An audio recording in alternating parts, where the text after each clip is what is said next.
Trump's economic message is now so detached from basic math that even his own numbers guys are getting laughed off live television, trying to defend it. Fact-checkers called his claim that he cut drug prices by 400, 500, even 600% mathematically impossible, and watching his advisors twist themselves into knots to explain. It tells you a lot about how broken the reality distortion field inside this White House has become. Here's what's going on, and why it matters.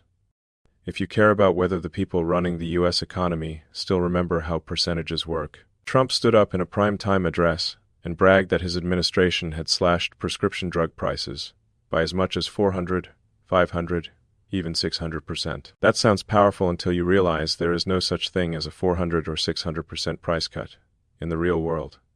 A 100% reduction means the price goes to zero. A 200% cut would mean the pharmaceutical company pays you the full sticker price to take the drug. At 400 or 600%, they'd be paying you 3, 4, 5 times the original price just to walk out with a bottle. Those are not discounts. They're subsidies from a fantasy universe. That's why outlets like PolitiFact and major papers flagged the numbers as mathematically impossible within hours. Instead of walking it back, the spin machine did what it always does, tried to retrofit logic around nonsense. One defender went on air with the now viral $100 to $13 example, claiming that if a drug price fell from $100 to $13, you could say it's down 87%, or that it would have to go up 700% to get back to the old price. That last part is true in isolation. A 700% increase from 13 would overshoot 100. But that's not what Trump said. He said prices decreased by 400, 600%. You cannot turn a made-up decrease into a real-world increase just by flipping the point of view. Math doesn't care about political framing. An impossible percentage is still impossible, whether you draw the arrow left to right or right to left. Then comes the more subtle lie. They don't even pretend there's real data behind the story. Notice how none of these defenders says, under our administration, insulin went from $100 to $13, or here's the exact list of drugs we cut by 80 or 90%. They can't, because broad-based drug price drops on that scale haven't happened.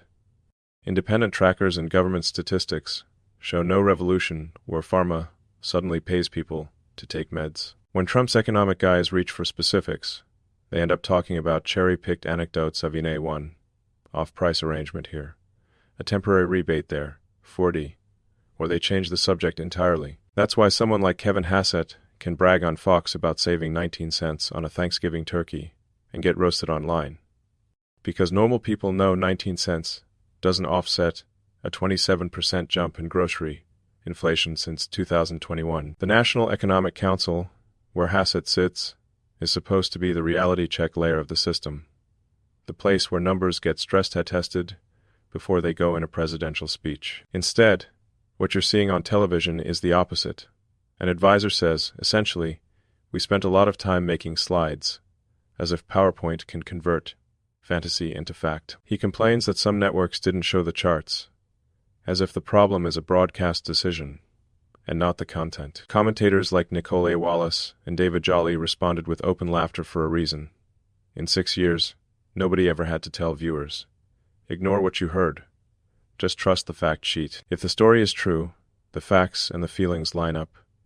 When you have to wave a slide deck and say, the data is behind me somewhere, you're admitting the lived reality doesn't match the script. Underneath the humor is the more serious point Jolly was getting at. If the party in power convinces itself that you can redefine math by talking louder, you lose the ability to solve actual problems. You can't design drug policy if you don't know what a 10% cut looks like versus a 50% cap.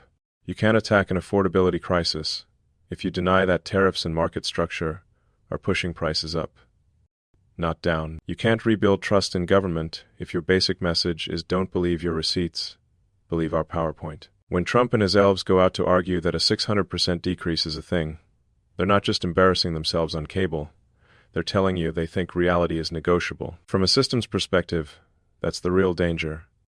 Economies run on expectations of prices, of policy, of honesty. If the people steering the ship treat numbers as cosplay, investors start to demand higher risk premiums.